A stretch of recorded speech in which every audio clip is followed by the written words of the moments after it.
Selamat pagi, salam damai sejahtera buat saudara-saudara sekalian. Pagi ini kita berjumpa kembali dalam Samas, sapaan khas GKI Dharma Permai demi memelihara iman dan hubungan antar jemaat. Tema hari ini adalah amanat agung, pesan penting yang diberikan Tuhan Yesus sebelum dia naik ke surga meninggalkan murid-muridnya. Ayat firman Tuhan yang melandasi renungan kita pagi ini diambil dari Markus 16 ayat 19 dan 20. Mari sebelum kita mulai, kita mohon hikmat dan pertolongan Tuhan untuk bisa memahaminya. Mari kita berdoa. Ya Tuhan, Allah yang rahimi, kami datang untuk mohon hikmat dan pertolongan-Mu untuk bisa mengerti dan memahami firman-Mu yang akan kami renungkan pagi ini. Kami tahu akan keterbatasan kami, karena itu kami mohon bantuan Tuhan untuk menolong agar kami bisa mencerna dan mendalami firman-Mu yang sungguh tak terbatas. Dengan demikian, apa yang kami lakukan pagi ini tidak sia-sia dan mendatangkan berkat bagi kami. Terima kasih Tuhan, dalam Kristus kami berdoa.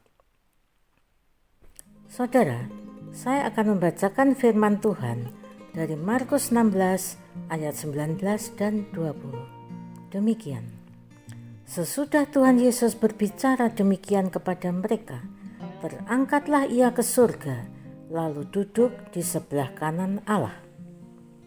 Mereka pun pergilah memberitakan Injil ke segala penjuru, dan Tuhan turut bekerja dan meneguhkan firman itu dengan tanda-tanda yang menyertainya.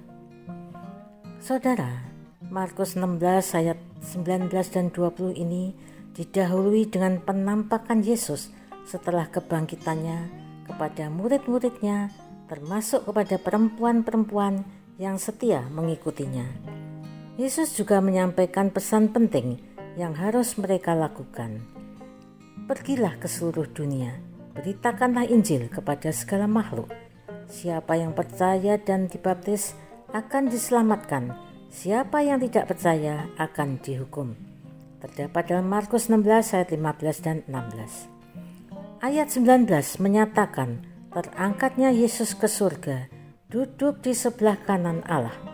Ayat ini menyatakan bahwa Yesus telah selesai dengan tugasnya dan sekarang duduk di sebelah kanan Allah, yang melambangkan wibawa kedaulatan yang diberikan kepadanya dan kuasa atas segala sesuatu yang dipercayakan kepadanya.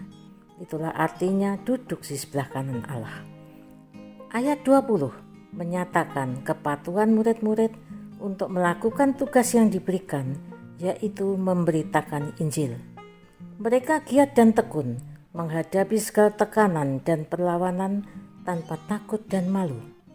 Mereka begitu tekun menyebarkan Injil sehingga dalam waktu beberapa tahun saja gembanya sudah sampai ke ujung dunia. Tetapi saudara, Allah tidak membiarkan mereka bekerja sendiri.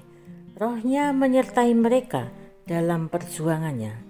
Allah turut bekerja dengan baik bersama mereka dengan kuasa yang memampukan mereka sehingga jerih payah mereka membuahkan hasil. Di dalam ayat 17 dan 18 dikatakan, tanda-tanda ini akan menyertai orang-orang yang percaya. Mereka akan mengusir setan-setan demi namaku. Mereka akan berbicara dalam bahasa-bahasa yang baru bagi mereka. Mereka akan memegang ular, dan sekalipun mereka minum racun, mereka tidak akan mendapat celaka. Mereka akan meletakkan tangannya atas orang sakit, dan orang itu akan sembuh. Ini semua adalah janji Tuhan bagi mereka yang bekerja melaksanakan pesan Tuhan yang lebih dikenal dengan amanat agung. Apakah amanat agung itu juga berlaku bagi kita? Tentu saja, bagi orang yang percaya kepada Yesus, berarti mereka sudah diselamatkan oleh darah-Nya, pasti mengemban tugas itu.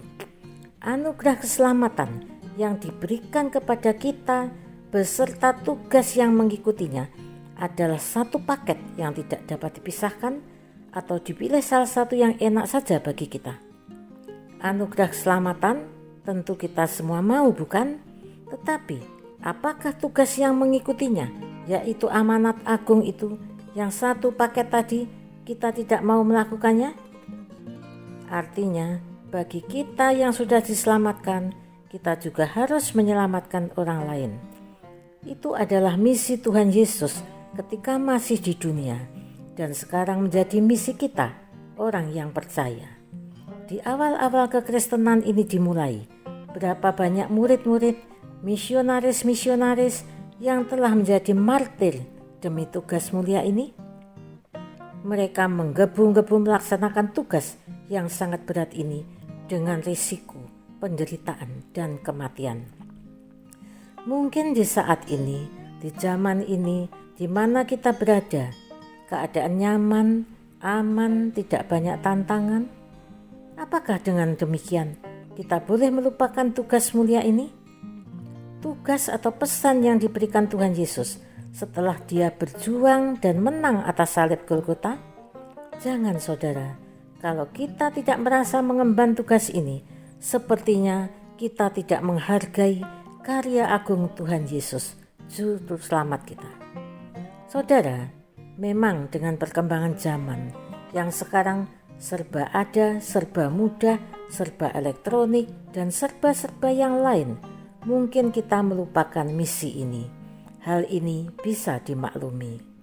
Gereja-gereja Tuhan sudah kurang memikirkan hal ini. Yang dipikirkan hanyalah memperlengkapi kebutuhan-kebutuhan sekunder untuk memperindah, mempermewah, memperluas gedung gereja secara fisik. Apakah terpikir untuk membuka tempat pelayanan baru yang menjangkau jiwa-jiwa yang belum mengenal Kristus, membuat program-program gereja yang menyentuh hati yang belum mengenal Kristus sehingga tergerak untuk mengenalnya lebih dalam? Memang dalam masa pandemi ini hal seperti itu masih terkendala. Tapi sebelum pandemi ini, apakah kita juga memikirkan hal ini? Mari kita merenung sejenak dan mulai berpikir kembali akan paket tugas yang diberikan kepada kita. Bukan hanya anugerah keselamatan yang diberikan, tapi juga tugas pemberitaan Injil yang mengikutinya. Itulah amanat agung Tuhan Yesus untuk kita semua. Belum terlambat untuk memulainya, masih ada waktu karena dia belum datang kembali. Kapan datangnya? Tidak seorang pun yang tahu, tetapi pasti dan segera. Jangan sampai ketika dia datang, kita belum melakukan tugas yang diberikan kepada kita masing-masing. Amin. Mari kita berdoa. Ya Tuhan, Allah yang sangat mengasihi kami, sehingga Engkau mengutus anak-Mu Yesus untuk menyelamatkan kami dari kebinasaan. Sungguh kami bersyukur untuk pengorbanan-Mu di atas salib Golgota dan menanggung penderitaan yang tak terhingga. Karena itu, ampunilah kami yang lalai akan tugas terakhir yang Engkau berikan, yaitu memberitakan kabar baik kepada sesama.